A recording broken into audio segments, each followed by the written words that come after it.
and then the ICF Training and Technical Assistance Team is honored to welcome you to this California Housing and Community Development Community Workshop offered through the Emergency Solutions Grant Coronavirus Relief Consulting and Staffing Services Contract. I'm Chris Pitcher from ICF, and I will be hosting today's session. Today's training session is part of our Landlord Engagement, Recruitment, and Retention Workshop series, and we're starting a brand new track today called Centralized Landlord Engagement. It is my distinct pleasure and honor to hand the presentation to our first presenter, Abby Miller. Abby, please go ahead. Thanks, Chris. And can you advance one slide, please? All right. So for those of you who have already been participating in different parts of this workshop series, you have seen this more times than you care to, but I'm going to still talk about it. So we are doing 3 weeks in a row focused on centralized landlord engagement. Mindy and I, mostly Mindy, are going to be talking quite a bit today. I think we're going to have a healthy amount of Q&A time and just open discussion at the end of it. But the point of all of these is to be helpful, like in the most directed and on-demand kind of way that we can be. That means not only us giving you helpful information, but also you giving each other helpful information and focusing on action. So we're not talking like, you know, theory here or principle so much as boom, boom, boom, like what are we here to do? So I hope that everybody has some semblance of brain power left to dedicate to this. And also, the one last thing I will say before next slide is this 3-week series. So Mindy and I are thinking about this as like, we're going to do basics today. We are going to talk more than probably there will be interactive parts in the other 2. The next of the 3, we're going to do examples, like specific landlord engagement programs that are up and running that we can learn from. And then the 3rd is going to be even more interactive. I think a lot of sharing, but all of this, including the next one and the following, are going to be built on what you tell us you need. So once we get towards the end of this, definitely want to hear what you need, what you want more of, what you don't need to see, and then we will craft from there. So please don't be shy. Next slide. Right, so today's agenda is a little bit of why, like why does it even make sense to work at a system level? I think you will be fully compelled. Roles and responsibilities, and we're going to spend a lot of time on it. Thank goodness you have Mindy delivering the bulk of that, because roles and responsibilities aren't the most exciting thing, but they're very necessary. So we're going to go through, 4 different distinct roles that folks are playing and what they need to have under their purview. We're going to talk policies and procedures. Going to talk a little bit about data considerations, what you need in those centralized database and other technology that you're using to manage this. And then we will spend as much time as possible in a Q&A and open discussion. Next. All right. So starting in the chat, how many people do we have actually? We have 31. 31. That seems like too many to do out loud. So in the chat, as annoying as that is, I really like to hear people out loud, but put your name, pronouns if you feel comfortable, community that you are representing today, and the role that you play in the system, whatever that is. And then we have a prompt. What do you most want to learn, think, and talk about over the next 3 weeks? And just because apparently I feel like it's helpful to start from a negative point. I don't know, but what feels the most overwhelming? Because I think the part that feels the most overwhelming is the part that we need to focus on more. So that's going to help us today and also in the next 2 sessions. So I'm going to pause for a moment to let you all do that.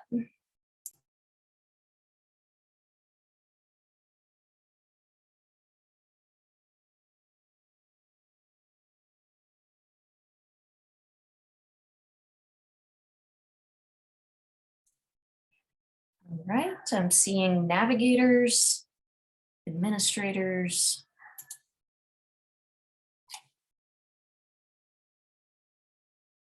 housing locators, navigation supervisors. Great, great. Got some rapid rehousing folks. An HMIS administrator, yay. What? Landlord liaison, all right. Oh, it's really great to see all the navigators and landlord liaison folks on here. Like Abby said, some of this will be us talking, but this is really meant to be you guys being able to be a resource for one another. And there's so much knowledge that you guys have that you'll be able to share with one another. And so we can hopefully make this more kind of a community workshop that's a community conversation too. Hey, Julianne, welcome. We've got landlord engagement specialist, a COC lead, housing placement coordinators. Listen, I feel very firm that we have all of the knowledge that we need among the people on this call. Y'all feel free to check me on my part of the presentation. Seriously. All right. While you all are entering that stuff, let's keep it moving. Pop to the next slide. Chris and Kristen, for the what's most overwhelming about centralized landlord engagement, let's remember when we start the Q&A to have start that conversation again when we open it up to everybody. Yep. Okay. All right, so let's do a quick poll. We just want to get a sense of where folks are in your centralized landlord engagement. Hopefully these options cover where you are. If you're like, hey, we're all doing this individual agencies and we absolutely want to continue with that, respect. We did not make that an option because we're here to talk about centralized landlord. You might be in the wrong workshop. Yes. Do you want to launch the poll, Kristen?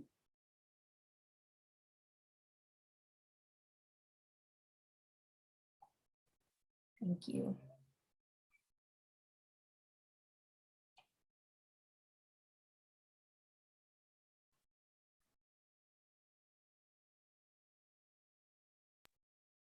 Oh, it's fun to watch the results coming in.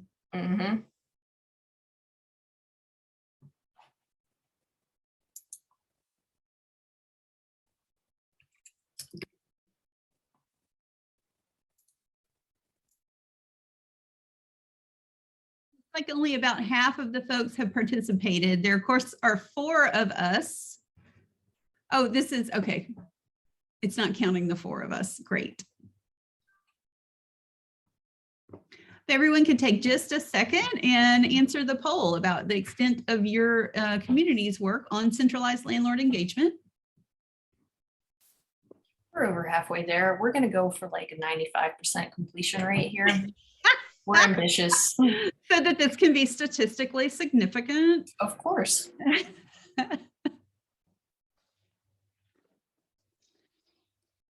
Also recognizing probably folks are on their phone and unable to participate in the poll, and that is okay. So if you are not able to, but you are able to chat in, feel free to throw it in there as well.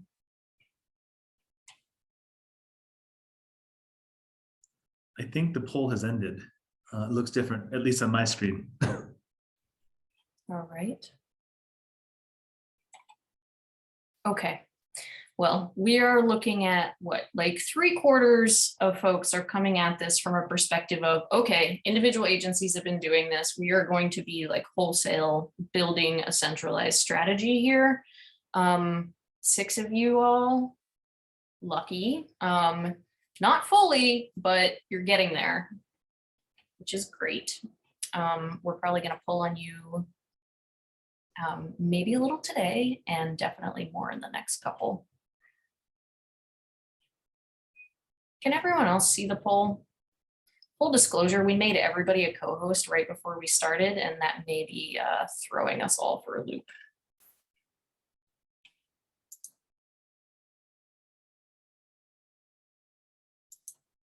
Okay.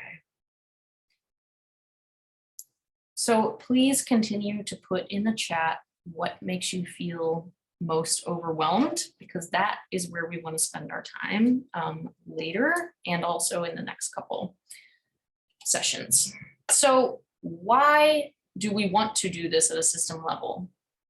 Maybe preaching to the choir, but generally, when it's a totally dispersed effort, you've got a lot of people doing a lot of work.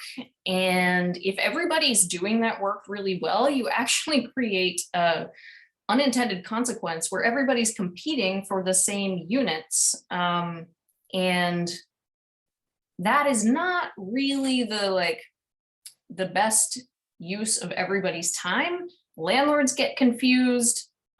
Sometimes competition brings out things that are not great, which, like maybe you want to put down other programs so that yours looks better, which ultimately doesn't do much for the overall system.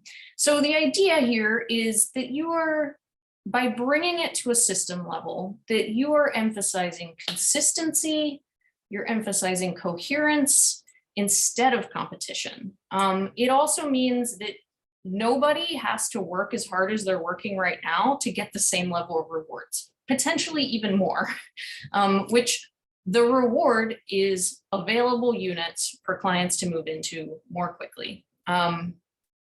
So providers are getting more units on a regular basis, and not having to maybe like fight for space in one area. Like COCs are all, set up differently on different geographies.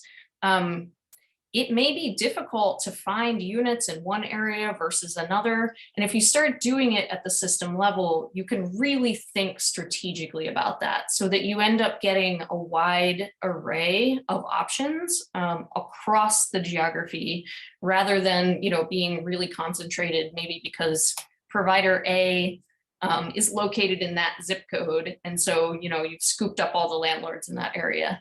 And so that then also allows providers to be more responsive to client needs and client preferences for where they live.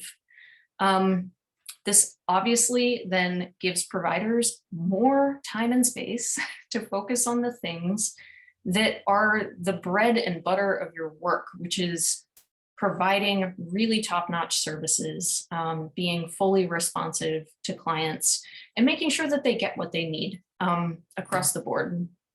So as a whole, then, more people in housing is a great reward for everybody involved. It helps landlords have trust in the system. It helps providers have buy-in to the system, because everybody is getting something from this. And ultimately, the people we care most about, the clients, are getting housing that is responsive in the areas they want, with the particular array of amenities or features that they want. Next slide, please. All right. So full disclosure, I'm not going to read this to you. And actually, this is what Mindy is going to spend a large part of her presentation on. I will say this is more of a reference slide for you all when you get the deck to come back to think, okay, thinking at the system level, we have 4 major entities that are doing types of work. So you've got, you may have system level work groups set up at the continuum of care. You may have a funders collaborative in your area. there are things that they can do. You'll notice in all of the bullets, it says may do this, may do that. And sorry, I live in New York City, so you'll just hear the sirens going off all the time. There are a lot of things that they could do. Do you have to have this? Not necessarily, but if you do, you can think about that as, okay, this is a group of folks who can do a segment of work that then doesn't fall onto other folks in the system. Then you've got to have a backbone organization, a single dedicated agency that is going to manage the strategy of this, the engagement. Maybe they're doing the hiring, for the landlord engagement team. It depends on what your setup is in your area. They could act as the fiduciary agent. But having that single agency that you can go to and count on to do some of these things, that again, Mindy's going to talk about a lot more, super important.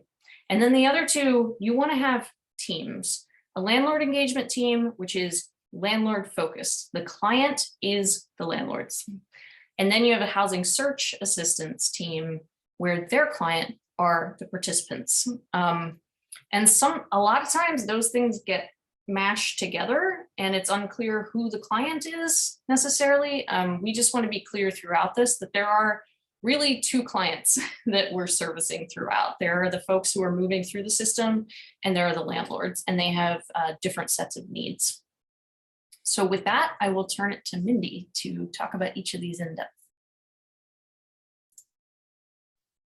Great, thank you, Abby. And we see a couple of questions coming in. You guys keep posting your questions in the chat box. We'll go ahead. This presentation is going to be kind of high-level overview, building out just kind of the framework of centralized landlord engagement.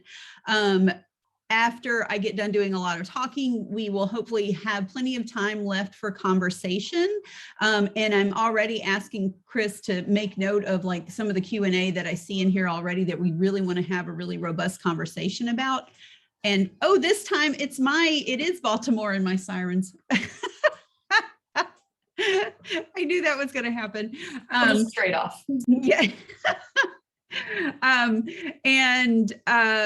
The next couple of sessions will be much more interactive and definitely doing some brainstorming with you all about how to build these things out in practices, some of the processes that have to be worked through, and hearing from those of you who are much further along in this process about best practices for getting it done. So I'll go ahead and get started. One thing that I wanted to you guys will hear me talk about all the time in various contexts, the collective impact model. And a lot of you have probably heard of it. In the homelessness world, we call it the systemic response to homelessness, right? Because collective impact was already taken and maybe trademarked, I don't know, but that's really what we're talking about doing on all of these things that we talk about when it's a systemic response to homelessness. And so centralized landlord engagement, you can also think about that as a collective impact model. A really important piece of collective impact model is that backbone organization. So this single dedicated agency that we talk about within centralized landlord engagement is kind of that backbone organization. And you think about that as the role of it within your collective impact model of centralized landlord engagement. So this is a single agency that is doing the work of the backbone coordination, coordinating the strategy and the engagement, the strategy for getting landlords, engaging with landlords on behalf of the whole homelessness system and all of the providers within it. That means that there are staff within this agency whose job is recruiting and maintaining landlords, not just for an individual provider, but for the whole community, right? This agency, again, this is a really important role of a backbone organization, is the fiduciary agent, cuts down a lot of the administrative barriers that build up. I was on I was on a call earlier about some technical assistance with a federal agency that shall remain nameless, and someone talked about cascading waterfalls of contracts. And it was just such a it was such a delightful and horrifying bureaucrat speak, but it also captures like what happens when we have these layers of different people doing the same thing, down, down, down, down, down, down, down. This takes some of that burden off of all of the providers and puts it in the central agency, right? So the fiduciary stuff, the cutting checks, the just all of that admin-y kind of stuff like Abby talked about, if we can remove some of those burdens from individual providers, it lets you guys as providers do the stuff that you're really freaking good at, which is getting people into housing and helping them stay housed, right? Another important role, especially if you're just getting started and we don't have a good sense at the community level about what our rental market looks like, rent reasonableness, what the rates are for that, where we have some wiggle room on things. This agency can conduct and can fund that research, right, to really inform building out kind of our progressive engagement models and budgeting for rental assistance, all of that kind of stuff. This is also the agency that can be developing the incentive packages for landlords based on what we see in our local housing market, and in doing a lot of that research about the rental market. It's also talking to landlords and finding out what they need, what they need to convince them to rent to our folks, what gets them to yes, and designing an incentive package that will speak to all of the different kinds of landlords in our community and all of the different kind of folks that we're serving. Another really important role for this agency is establishing and kind of administering and being in charge of that really important risk mitigation fund that we have talked about in many of the previous sessions that we've done on landlord engagement. What we know, the very basic elementary stuff of this is the things that landlords want are the rent paid on time, the unit in good condition, and folks to be good neighbors, right? Risk mitigation fund is a really good way to help them overcome some of their fears about renting to folks who have experienced homelessness. Next slide. Okay, now, we made sure to put in the top here that sometimes this team is a single person, and this is all a capacity issue, right? Like some of us are in smaller communities, more rural communities, less generously funded from various agencies and state and local and federal and all of that. So ideally, it is a bigger team of folks, but it may even be that single person. But the idea is there's someone in your community level when you're doing centralized landlord engagement that is the landlord person and or the landlord team. So think about the difference of this when we're talking about centralized versus just individual provider landlord engagement, which does happen in a lot of communities, right? Ideally, everybody could work together as a community, have this collective impact approach, but we recognize that not everybody is at that place right now. Not everywhere is adequately funded to kind of shift to that anytime soon. So when we talked about landlord engagement kind of at the provider level, sometimes there is a single person, just one person who's doing, I'm the landlord person and I'm the client person, right? Like an agency, the shelter that I worked at, it was me. I was the case manager, right? And we heard some folks, some local folks talk about I'm a case manager for the landlords and for the clients. Ideally, we can separate those things out. So we're talking here about like, this is a really high functioning, well-resourced, centralized landlord engagement where the team, there's somebody on the team or there's an entire team just to be that kind of case manager for landlords. So the role of this team or the person who is acting as this team is all of the activities that you have to build in to do robust landlord engagement. And this is so many of the things that we have talked about on previous sessions. These are the folks who are out there recruiting, engaging, doing negotiations with landlords, especially doing those negotiations and education with landlords about who experiences homelessness, helping them to overcome some of those preconceived notions about people experiencing homelessness, but understanding what their screening requirements are and how you can negotiate for them to lower those screening requirements and getting access to incentives that will help them be okay with renting to the folks that we serve.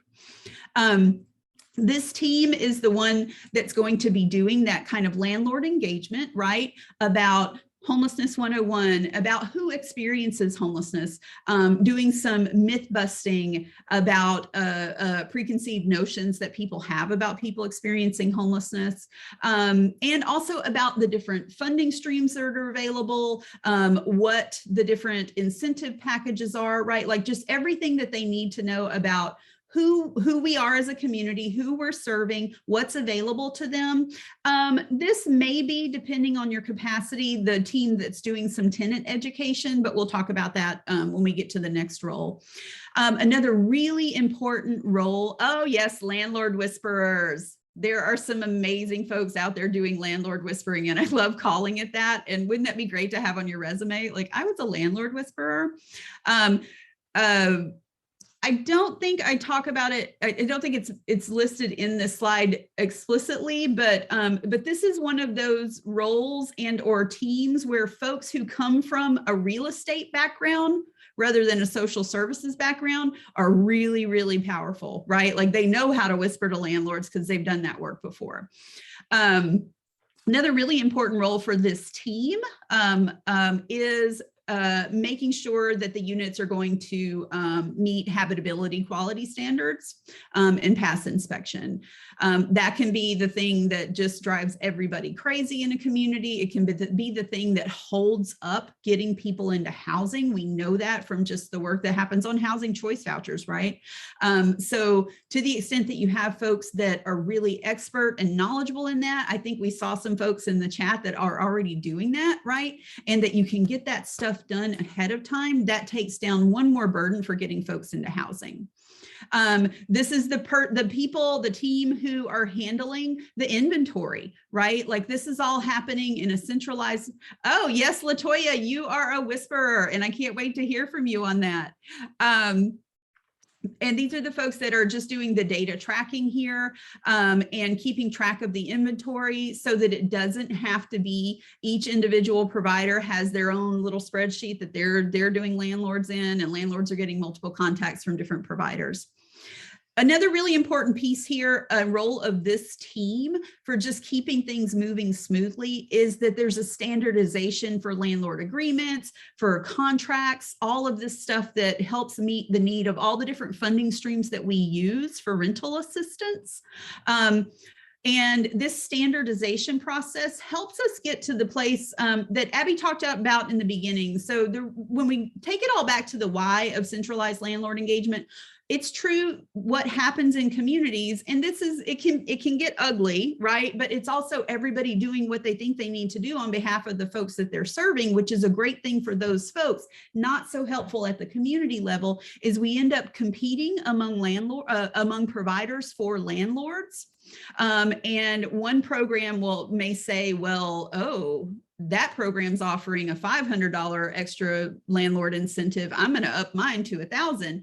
And then you get into a bidding war for landlords. That's not good for anybody, right? That also disadvantages smaller programs and can have, always keeping in mind, like some of this stuff that we're building out can have impacts on people of color that we don't intend. And when we disadvantage smaller providers, that can magnify that. So developing this standardization helps us take that competitiveness out among providers in the community and just makes it a lot easier for everything. Again, the administrative part and getting stuff out the door. Again, this is the role of folks managing the inventory, doing that financial distribution, building the incentive packages and helping get them out the door. And these are the folks that are administering the risk mitigation funds. Next slide. Yeah, don't be a Grinch. Okay, another team that we have that plays a really important role in centralized landlord engagement is that there is staff, possibly even a staff of one, but hopefully multiple folks, either from the dedicated agency or from multiple agencies in the communities that are working together as a team that are providing housing search assistance. And this is for the tenants, right? So these are the folks, if you have enough capacity to have these separate roles where they're doing the tenant education. And I always, when I talk about tenant education, you guys know from hearing me talk, I'm always really leery of getting into anything that implies that people are not ready for housing. They are ready for housing by virtue of not having any. You've heard me say that, but in order to help folks sell themselves and for us to be able to sell our clients as tenants, that landlords can overcome their aversion to renting to people with they have preconceived notions about, is ensuring that there's tenant education available. So this means educating folks about what it means to be a good tenant, what landlords are looking for in good tenants. So that, again, it's very simple things. The rent is paid on time. You're being a good neighbor. What do we mean by being a good neighbor? There's quiet hours after 10 p.m. You know, don't stomp around like my upstairs neighbor does at midnight. And when you work from home, as we all have been doing, you learn a lot more about your neighbors than you may be intended to.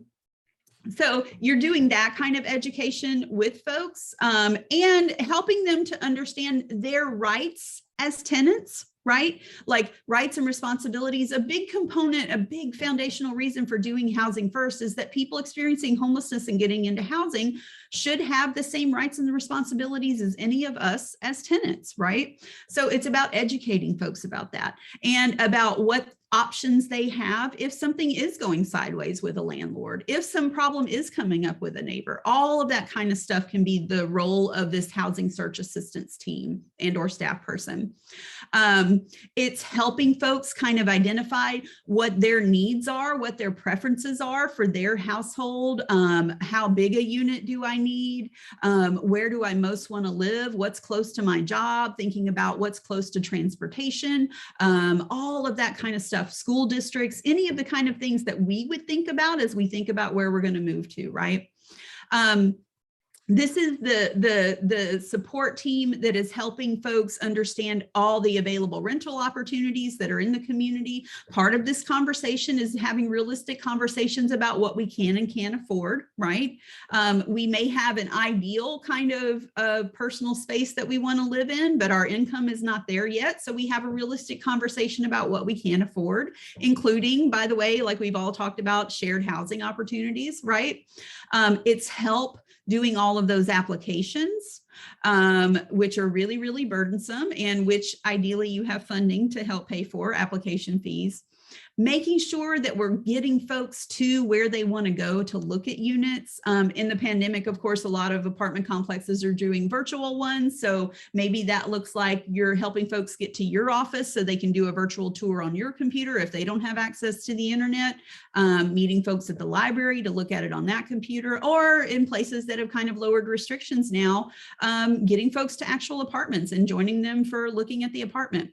And then finally, this is being really supportive during what can be a really confusing and stressful process, which is executing that lease and getting moved in, including what a lot of your communities are doing, which is doing part of that kind of, what do you need to get into your housing, right? Like, is there a furniture need? Have we talked about connections to food bank resources in this community? All of that kind of stuff. The really good case management stuff is kind of like the role of this housing search assistance team. Go ahead. Okay, this is a really good one. And I think a lot of times when we're doing system planning, we know that local philanthropy plays a big role in our communities, but we don't like often bring them in. A lot of communities in California do. You guys are really ahead of the curve on that, thanks to the work of Funders Together to End Homelessness. But we need to think about philanthropy and the role that they can play, especially because they have flexible funding. So this is kind of a system level work group that includes people within our homelessness system, but there is an or in the title here, but I would say make it an and, bring the funders to the table for all of this. This is so you have additional support, kind of wider community support for all of these roles and responsibilities that your official staff have. This is a group that can help you with hammering out like the policies and procedures, standards, all of that kind of boring stuff. Like being able to get support on doing that is really helpful. All these different folks that are working in different parts of the system bring different perspectives that can help make those really robust and responsive.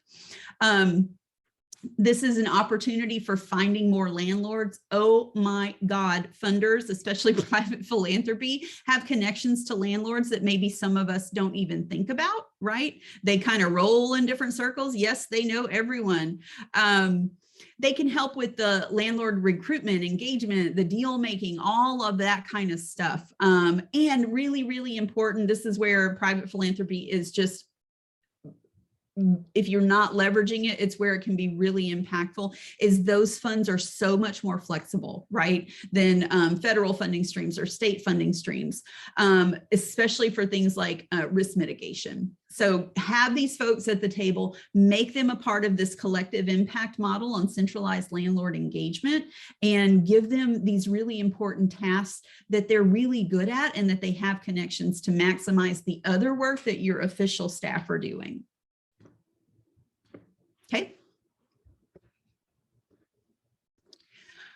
Okay, this is, we'll say a little bit about policies and procedures, of course, are just not at all sexy, but as we've discussed many times, this is the stuff that you have in place that can either make things go smoothly, or if you're not thoughtful about it and getting them in place, can really throw a wrench in the works. So the big stuff that you can, but again, not getting too into minutia with policies and procedures, though, by the way, that's part of those cascading waterfalls that we don't want to have.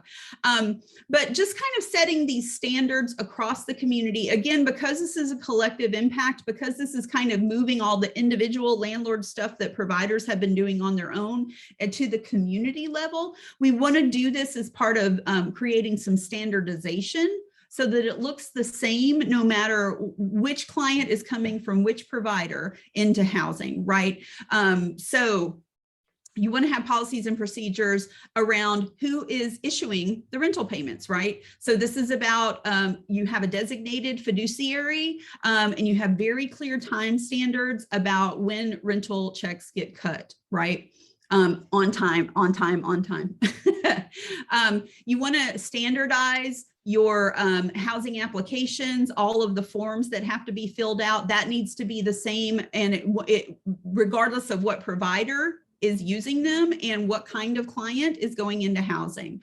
The inspection process, like we talked about, this can be one of the areas where there is just so much lag.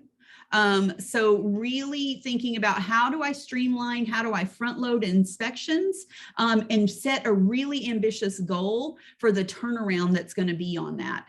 I think, you know, the best practice, the ideal system, the thing that you should have in place is that units are pre-inspected, especially for larger landlords that have multiple units, that you can go in ahead of time and you know what this building looks like, you know what the units within the building looks like, you can do some kind of pre-approval on that. So you don't have to wait because folks need to get into housing. Really important thing, and this can be one of the best benefits about doing a centralized landlord engagement, is that you have a dedicated hotline for landlords. Hotline, it can be an actual phone, some other way, some kind of way for landlords when emergencies come up, because they will, right? That you're available for landlords and that you can get on it and handle whatever it is that has come up. By the way, when you have this is one of your selling points for landlords, right? Emergencies come up with other tenants that have never experienced homelessness, and landlords don't have somebody that they can call 24/7 to handle it, right? Really important to have centralized policies and procedures around your unit inventory. So for you data folks, speaking of our HMIS administrator there, you're having your database, your spreadsheet, whatever it is that's there and that can handle all of the unit inventory, see it in real time, what's available, what's pending, what inspections need to happen, all size, families, all of that kind of stuff. And I'll talk about that in a minute on the other slide. And someone that can just handle that technical piece of it for database management. Then for risk mitigation funds, again, this is where we talked about it's really important to have a bigger group coming together, especially your local philanthropists, and then establishing the guidelines, the operating procedures for that as a community. This is another area where we have seen when it's not centralized, one provider may have a huge risk mitigation fund. One provider may not have enough funding to do much of a risk mitigation fund. So which provider is a landlord going to choose, right? And again, that can have ramifications for equity. So another good reason to think about centralizing this is so that we don't have that kind of competition about the incentives, including a risk mitigation fund that we can offer to landlords. Same thing with the incentive payments. You have standardized guidelines about who's eligible for what's the standard incentive that's going out, and how we're going to operate getting all of those out. Next.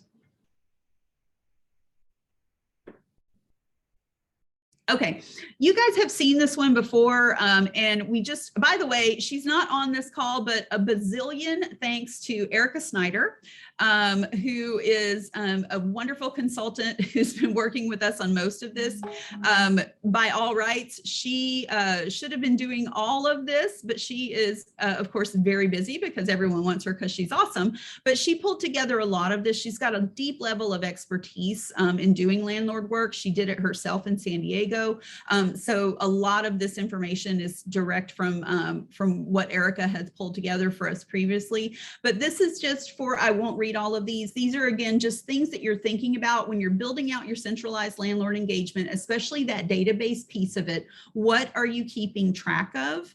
And these are kind of for your inventory management purposes, the things you want to consider so that you're able to access this information and search for things for clients, match clients to the kind of unit that they want or need or can afford, all of that kind of stuff. Keeping track of some of the really important things that I loved that we have in here that you think about is like that you have in your inventory management kind of like screening criteria. You know, like we know that folks have general screening criteria, but has enough engagement been done with this particular landlord that these screening criteria are dropped, or talk about screening criteria in this way, or, you know, include a double deposit for folks who have this barrier to entry. All of that kind of stuff can be part of your inventory management. Next slide. Okay, I think that I did talk a lot. Apologies for that. I've seen lots of great questions coming in. So Chris, do you want to go ahead and get us started? I do, but as the presenter, I can't see the chat, so I'm gonna have to stop sharing. I'm gonna let everyone actually come off mute, and we're gonna start seeing everybody as well. So please join us on camera for this question and answer session. So if you can, Abby, if you can ask a question. I was gonna say, I've been keeping track as we go. So I wondered if we could start off. Alma, are you able to come off mute and speak? We haven't lost you, have we? Maybe we did. Alma, are you still on? How lovely that there are too many names and faces for me to. Yes. I think maybe I'm not seeing it drop off. Yeah. Okay, but Latoya and Rachel, sorry, those double L's get me. You both had said as a concern that processes will get lost in translation.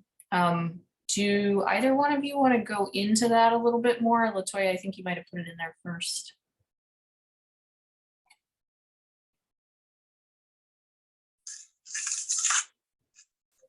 Well, yes, okay. My concern is that processes already get lost in translation now, just at my organization level. So bringing it together, centralizing everything, I'm just afraid that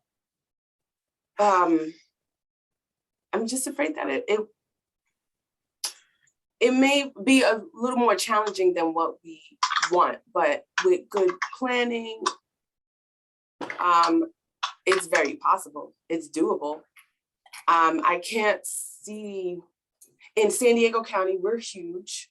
So I don't know, like, well, I'm thinking immediately, maybe the San Diego Housing Commission could be able to take that on in implementing a centralized landlord engagement system. I'm sorry, there's some noise in the background. Do folks have lessons to offer, like terrible experiences that you learned from? Yeah, I'd love to hear from folks. And I do have some thoughts about that, LaToya, too.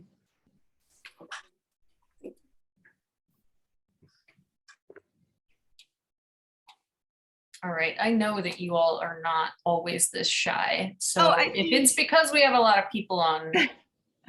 Danny's Ready. hand is raised. Go ahead, Danny. Danny? Hi, yeah, I guess I have a question on like where exactly to start, because I really like the idea of like system-wide, landlord engagement, and I've definitely like talked to my team about that. But within our own organization, we have like 5 different programs, and each program has a housing navigator. And then for the rapid rehousing, we have 3 organizations doing rapid rehousing, and like everyone has their own sort of way of doing things. Yeah. Like, some of the organizations are nonprofit, one of them is at the county. And so it's just like, there's so much diversity. And then, yeah, so I'm just not really sure even where to start, like implementing some kind of centralized landlord engagement system. And if that's even something that like the higher ups would be interested in, I guess pitching it to them would be like the first step. But yeah, I was just curious of like how to get started when there's just so many housing navigators already. So Julia, I see your hand is raised too, and and LaToya's nodding, so I know she had some insight too. And I definitely want us to have a conversation about this. I do want to really quickly though, just because when there are so many programs with housing navigators and you're thinking about switching to centralized, it can be that the housing navigator in each program serves the function of a housing navigation team, right? Like it's part of you're doing for the tenant, right? You're back to helping the tenant with housing navigation. It's just the landlord piece of it that gets taken out of their roles.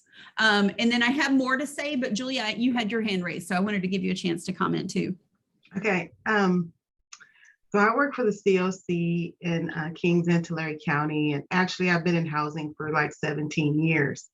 So I came from the housing industry over to the COC to act as a landlord relationship specialist. Yeah.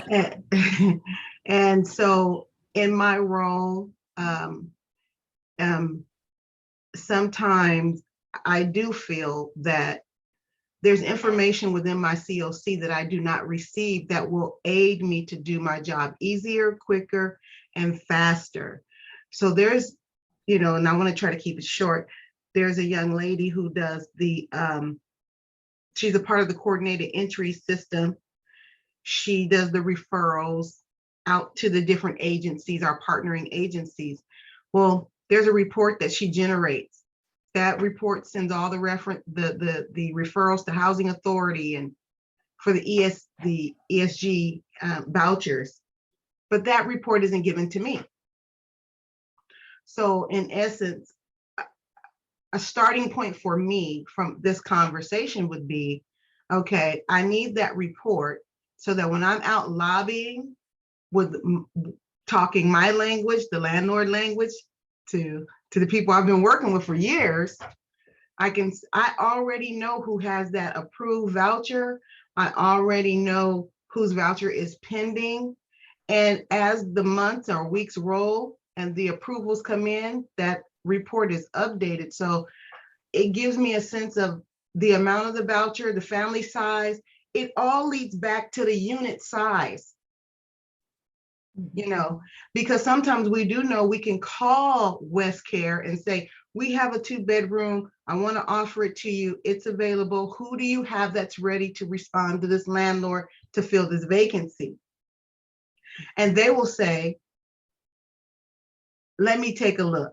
And then that take a look ends up being 1 week.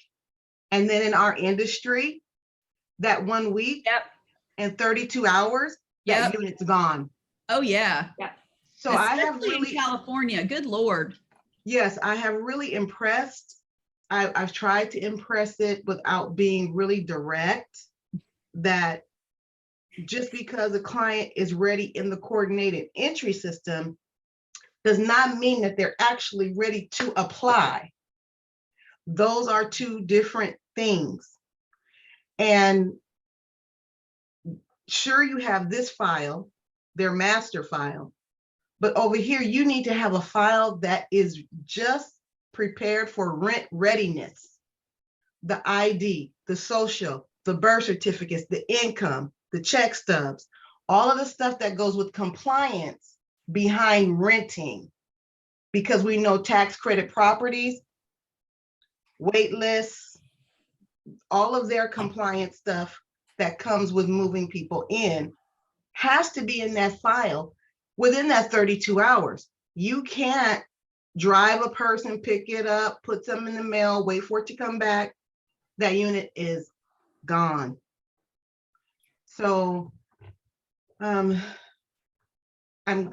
really happy to be on this call because I feel like I have more people that are really talking my language, and it's great. So I think that's going to be a starting point for our agency. Yeah.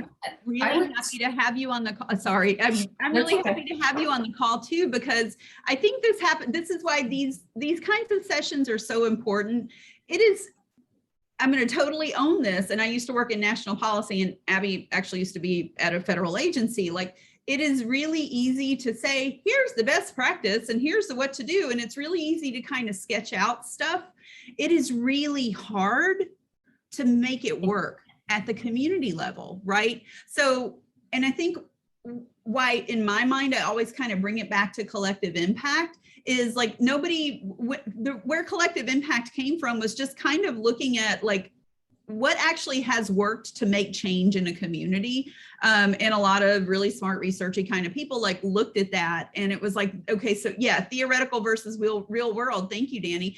And like in the real world, what a community does that actually moves the needle on various things is this, what we're loosely calling, what they call collective impact model, right? And hammering out what that looks like. It's not as easy as like, here, I got this slide deck, now let's go do this thing, right? And Julia, you're the person, like when we go into many communities that are not near as far along as Kings Tulare is, and say like, you need this, a housing navigator or housing landlord engager who has years of experience in housing. Yes, that's awesome, but it's still hard. And there's still stuff that throws barriers up into getting people into housing. So I love that you're bringing that perspective. And then I saw heads nodding about kind of the issues that are happening there. And it gets to the brown bag we were on yesterday about coordinated entry. Like we have, Latoya, to your point about processes, stopping things from happening, like we have these things that we put in place for really good reasons. And they have unintended consequences that actually can stop us from getting to the larger thing that we want to get to, which is ending homelessness. So how do we make sure that we're honoring the good reasons for doing things, but not stopping ourselves from getting to where we want to go? And I think the connection between centralized landlord engagement and coordinated entry is one that's that's a hard nut to crack. And it's something that when as we bring it, Danny, as you bring it to the community, right? Like as you start to say like, hey, this is a good thing that we should do. We know this is one of the things that we're going to have to hammer out and be willing to be flexible on and be honest about how we're getting in our own way on some stuff. Go ahead, Latoya. I saw a lot of head nodding, and I definitely want to have to say. Yeah. I'm very animated, guys. So I wanted to piggyback off of Danny and Julia, and well, just uniting is supposed to, togetherness. It's supposed to help our communities, period. And then I thought about RTFH, the Regional Task Force on the Homeless, how who was it? Access points were done away with. Everything is in one centralized location. Every homeless person goes, onto the queue. So instead of, I'm backtracking from thinking about the Housing Commission to the Regional Task Force being able to take on this this project. I just want to add one other thing to the process.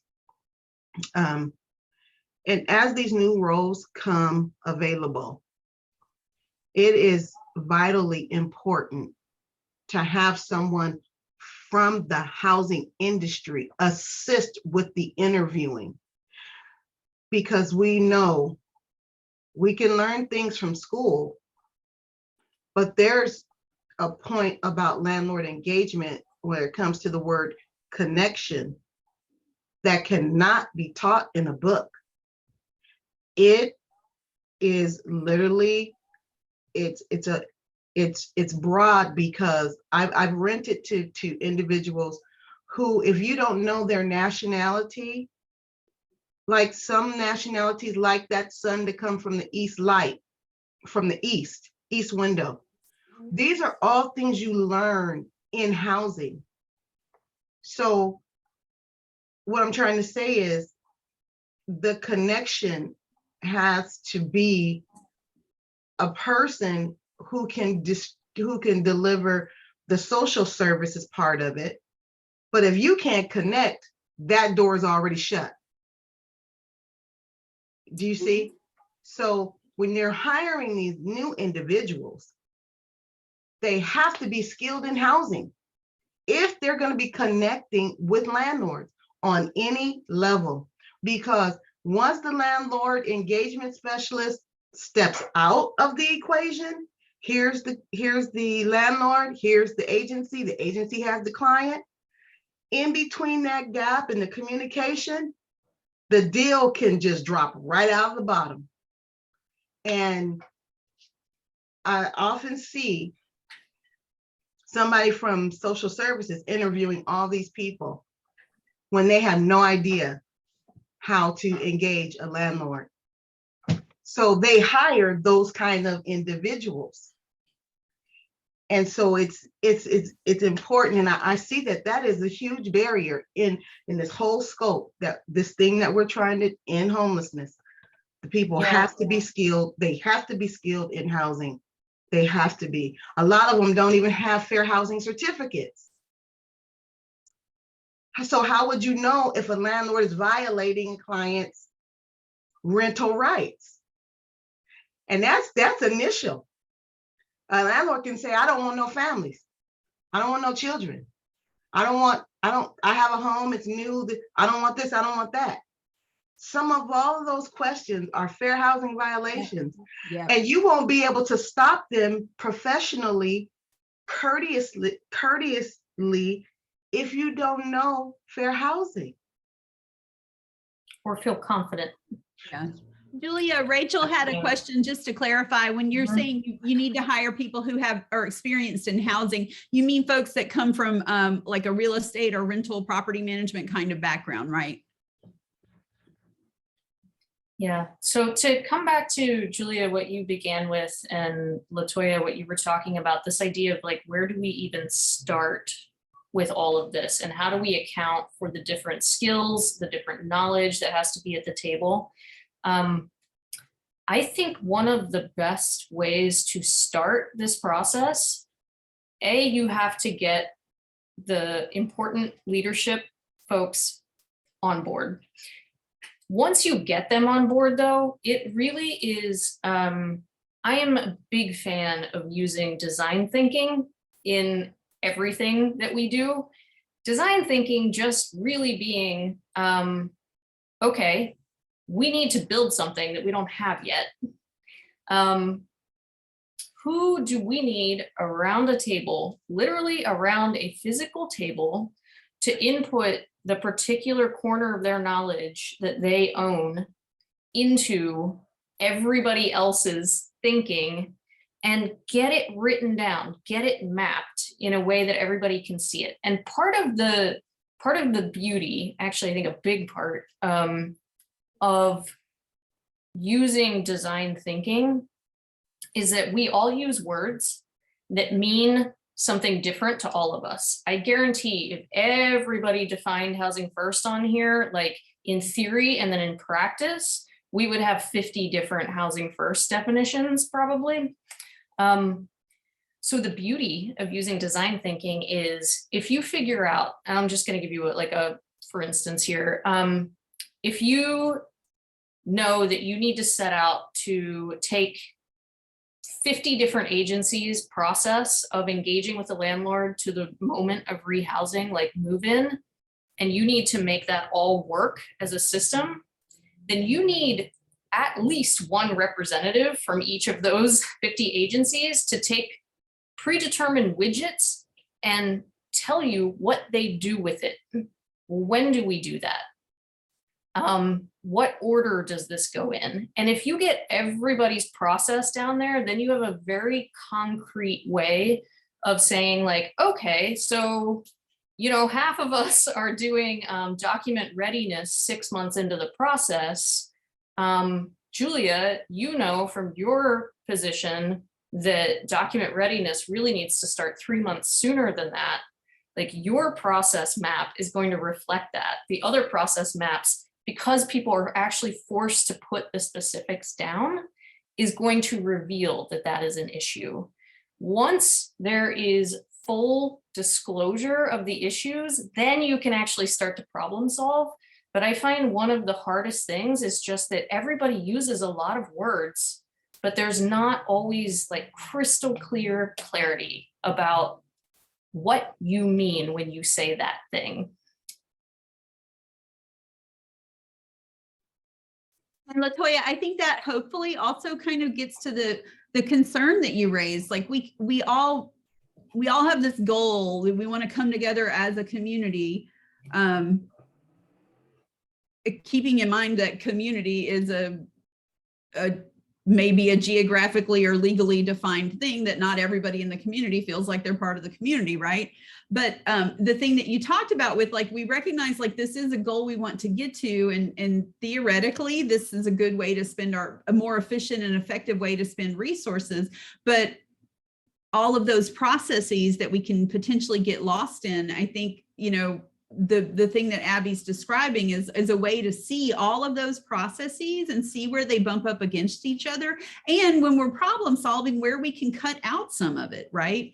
I think this is something that we have lost in the Zoom world. And now that we've all been allowed to start traveling again, for those of us who do support for communities, I just can't wait to get in a room with everybody in the community and have them doing Post-it notes on the wall, like just mapping things out there's just, thank you, Latoya, hell yes.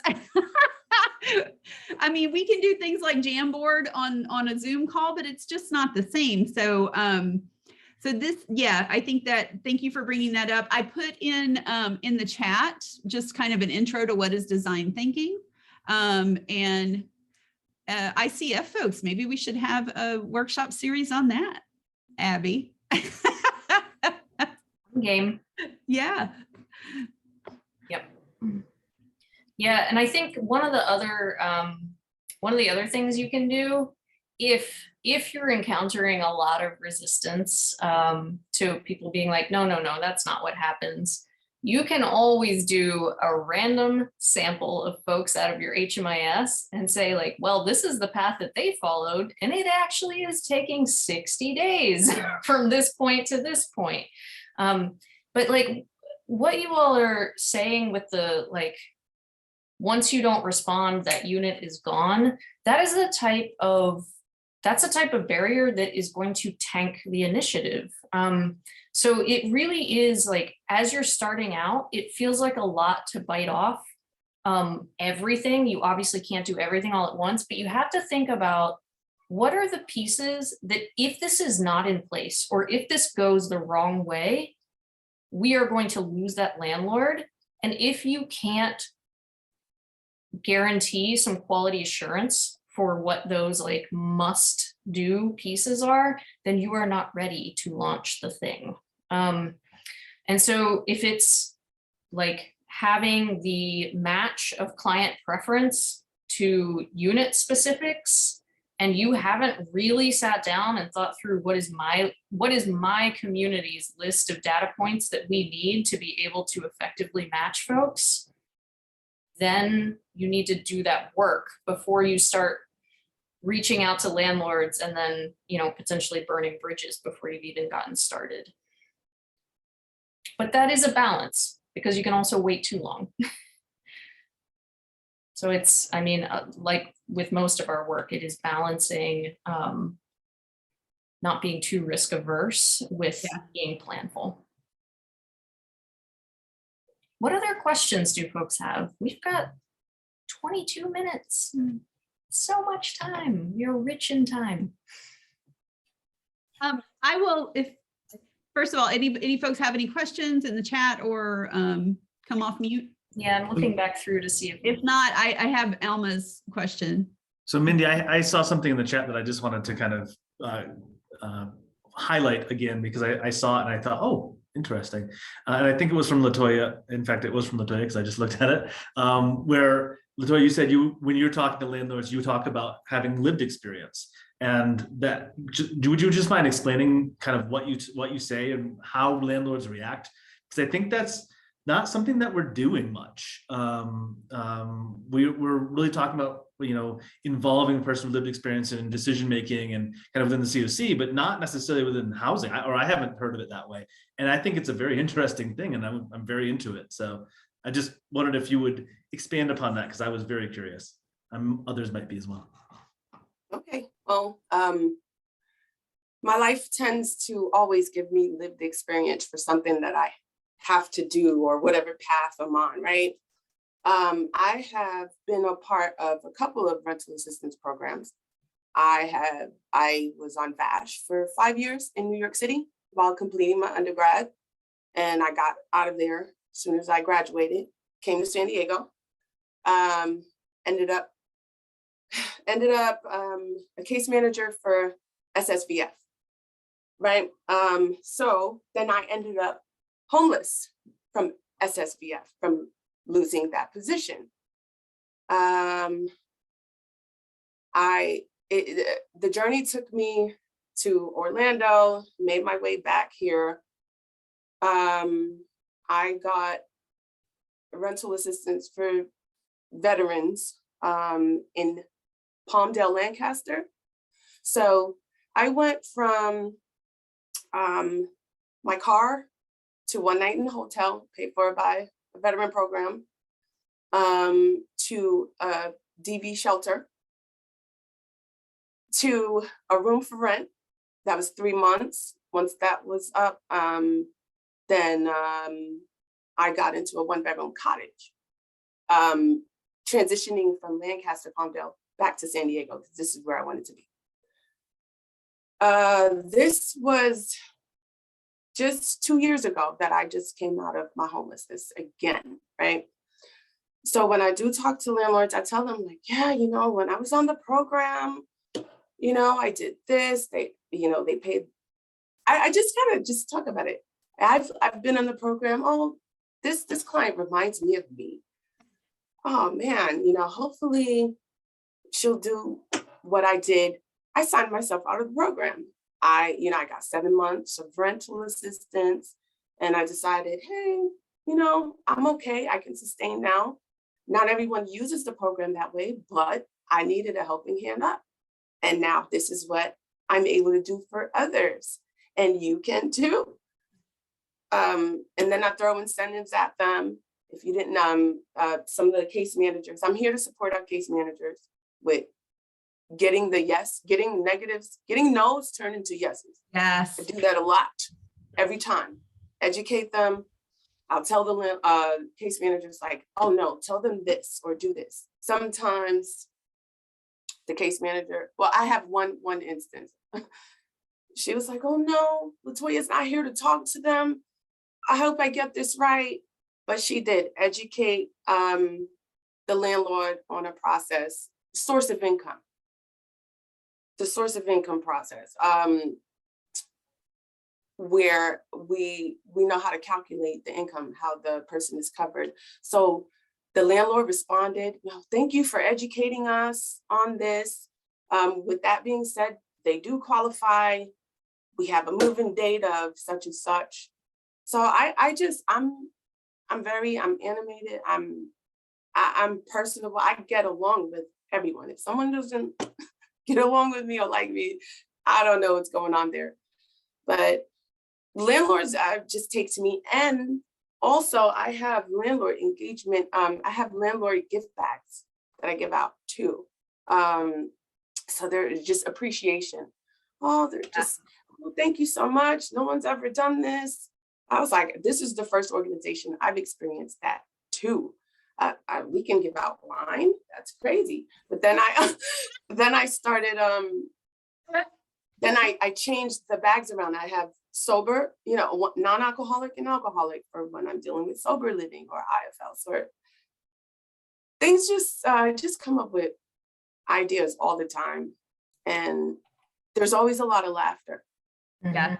Even when a landlord does say something like, well, I don't want children, I don't want this, I'll say, hey, we're all good. That is a fair housing violation, I can show you the paperwork. And they're like, oh, is it? Oh, I didn't know. Maybe I won't say that anymore. But what it does is, like, for a landlord who really is keen on not having a certain type of population in their unit, they'll learn what not to say and how to get through it. Yeah. So Latoya, thank you so much for sharing your story. Thank you for your service. And as I was thinking about like what my dream I think about this all the time, like what my dream systemic response to homelessness, collective impact model, continuum of care looks like. So in my centralized landlord engagement team, you are the landlord educator, right? Like you're good at it for all the reasons that you talked about. And we all know, like, people like hearing stories, right? Humans like hearing stories about other humans. It's a good communication technique for help. It's one of the ways you can get people to yes, right? With the awareness that no one with lived experience should ever have to share their experience if they don't want to, right? But if you're comfortable with it and you're I share my experience of being a sober person. Like, I appreciate that you do the bag. I don't need that. Like, it doesn't bother me, but also, y'all, there's some really good non-alcoholic things happening now. When I first quit drinking, there was O'Doul's and it tasted like pee. It's just disgusting. So appreciate that, Latoya, too. But so thinking about that, like the different roles that people could play. And Latoya, if we're building out the San Diego centralized landlord engagement, like, you would be amazing as just the landlord educator, right? Like, just leveraging your experience, but also your dynamic personality, your awareness of different things that landlords need, all of that kind of stuff. Thank you for sharing that. Other folks have ideas or questions?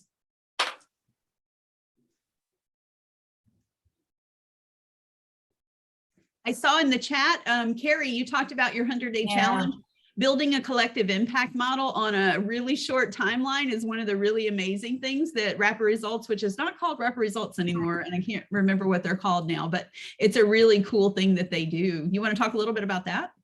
So through that process, sorry, I was driving and I couldn't really, I was listening, but so, we got our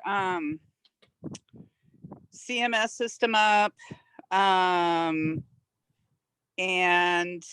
we have a housing navigator team now that meets every week. We've developed, like a roommate assessment, And it just, I don't know, we housed 55 people in 100 days. And, you know, some people might hear that and go, oh, yeah, we do that in a week, but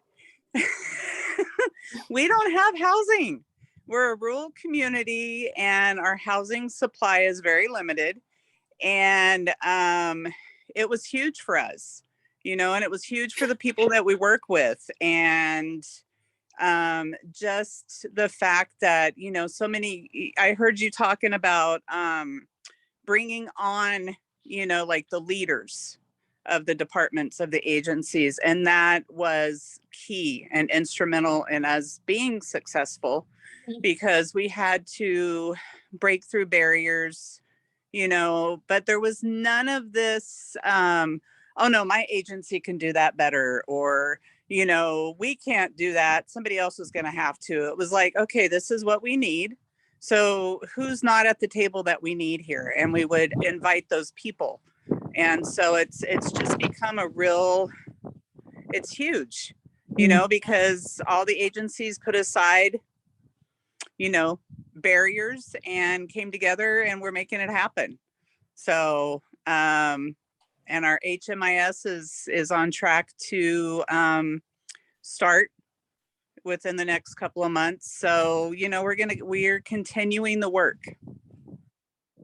That is great. I'm curious, was there something that was in the framing?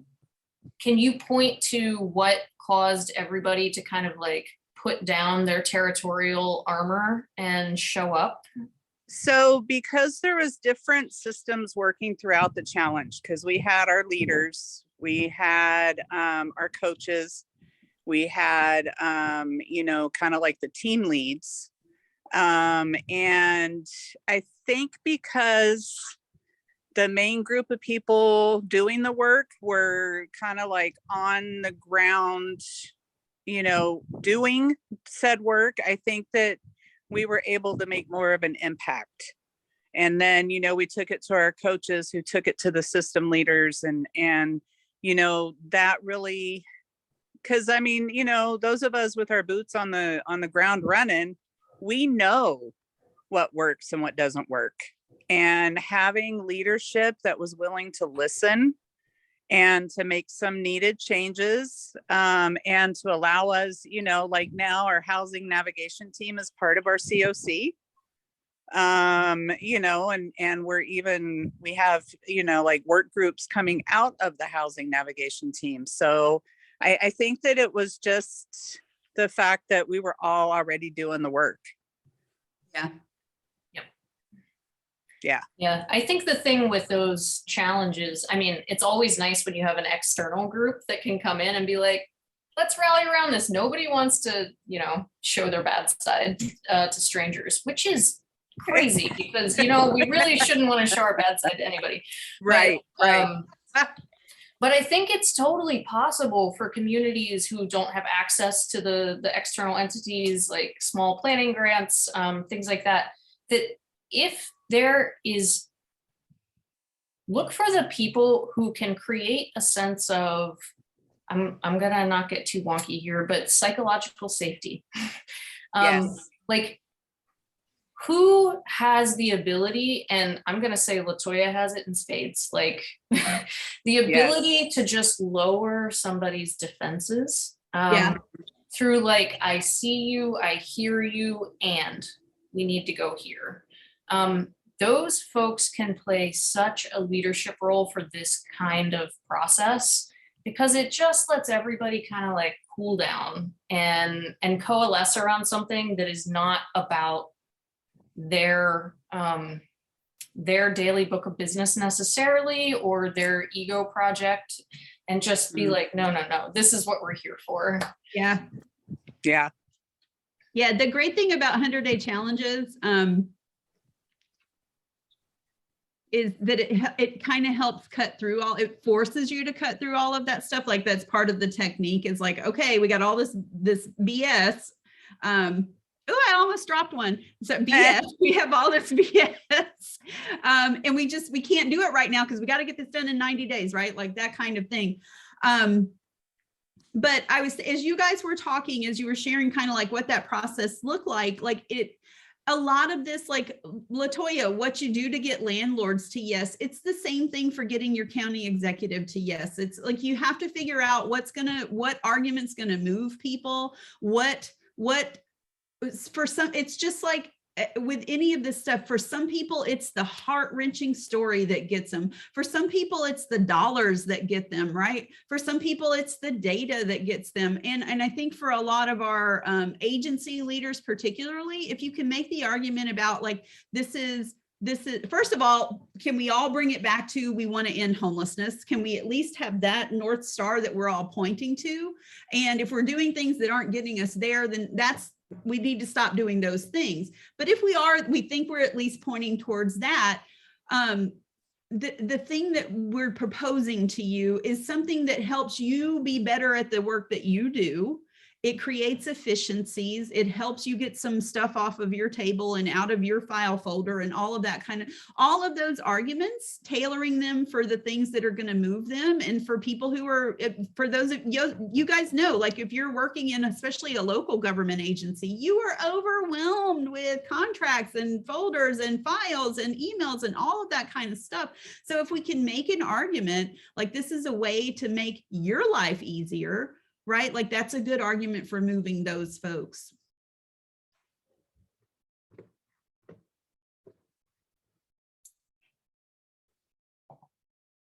Some folks some folks we haven't heard from.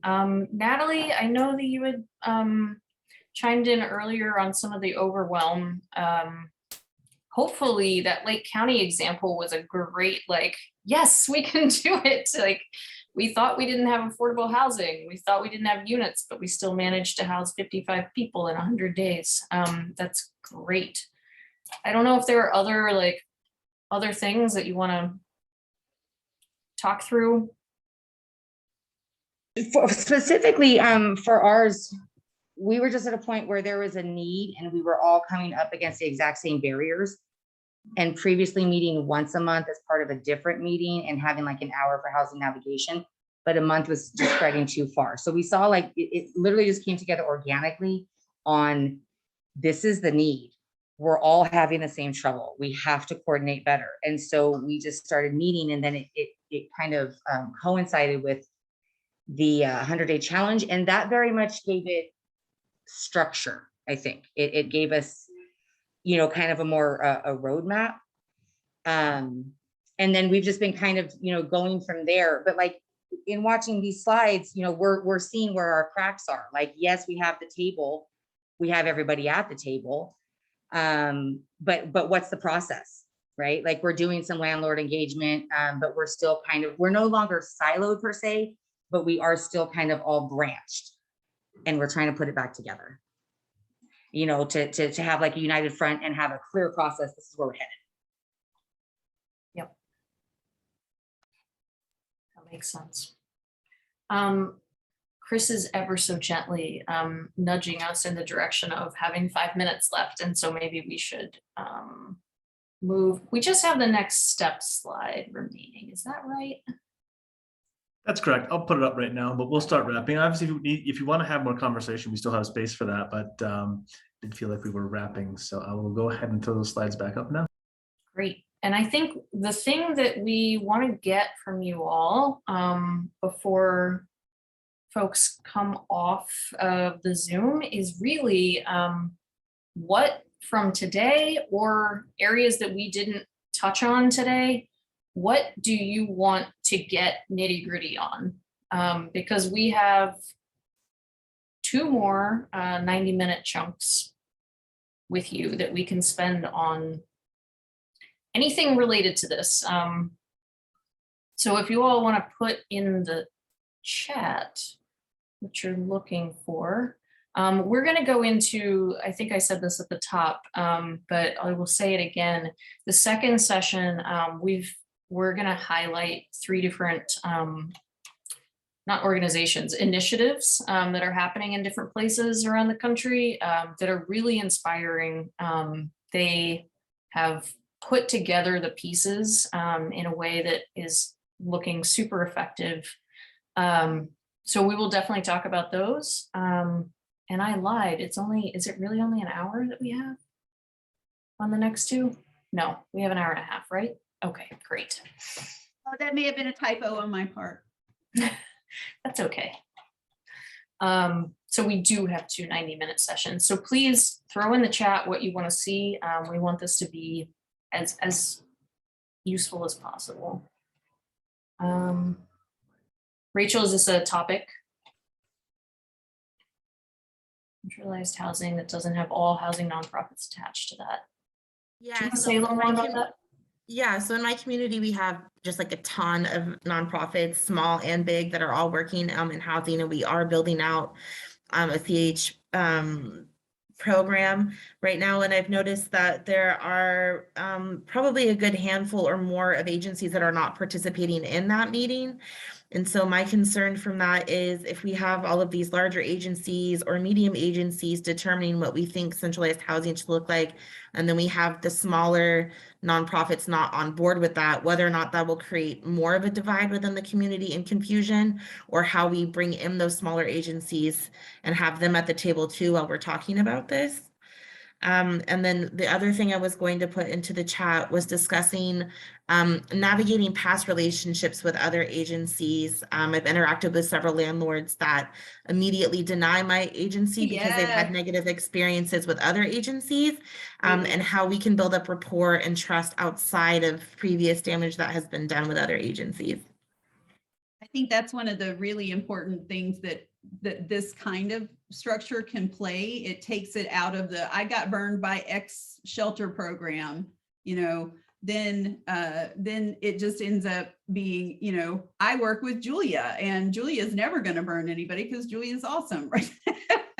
So it's part of being able to sell landlords too, that this is not going through individual agencies anymore. This is us as a community and an individual person. So that's a great topic. And definitely we can have a lot of brainstorming about that too. Yep. My cat needed babying before the webinar ended.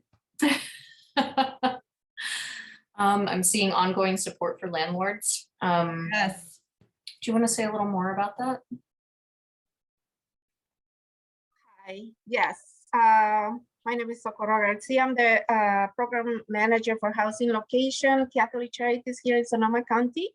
And I think ongoing support is something very, very important for landlords, especially, after we have somebody, and many times, there is not a follow-up, or there is enough funding, to support both clients and landlords, and many times that is what burns those bridges. And when we have plenty of clients, or program participants to be housed, so I think that and risk mitigation or anything, many times they have more weight and open more doors, for more people to be housed. Is the ongoing support than the actual rent or the actual problems that they might have. If there is no follow-up, they feel that they are set up for failure. Not only landlords, as business people, because let's keep in mind, they have a business to run, they have mortgages, they have clients the same way we have, they manage many properties, and they deal with hundreds of owners, and they need to provide, to really speak up and provide that they are making a profit for their units and all of that. So ongoing support, I think, is really, really will be, in my experience, I'm working on this for several years already, is number one. And then, support for both. And then, of course, they are in the business of making a profit and still, as I said, respond to their clients as well. Great topic. Thank you. Yeah. You guys keep them coming. You can email the ICF team with ideas that you have. But we And are at 4:31. Well, yeah. 1:31. This Yes, we are, Abby. I'll go ahead and wrap us up. Thank you, Abby. Thank you, Mindy, for that presentation today. I want to thank Kristen for keeping everything moving. I want to thank all of you for joining us and attending this webinar. We will take any ideas you have that you've either put in the chat or you can email us. Happy to take those and see you next week when we resume this. So again, thank you for attending this California Housing and Community Development Workshop session offered through the Emergency Solutions Grant, Coronavirus Relief Consulting and Staffing Services Contract. Look forward to seeing you next week at our next Landlord Engagement, Recruitment, and Retention Workshop series on Centralized Landlord, where we're going to talk about must-haves and considerations for building lasting landlord relationships at scale, Part 2. Until then, have a great rest of your week. Bye, everybody. Thanks, y'all.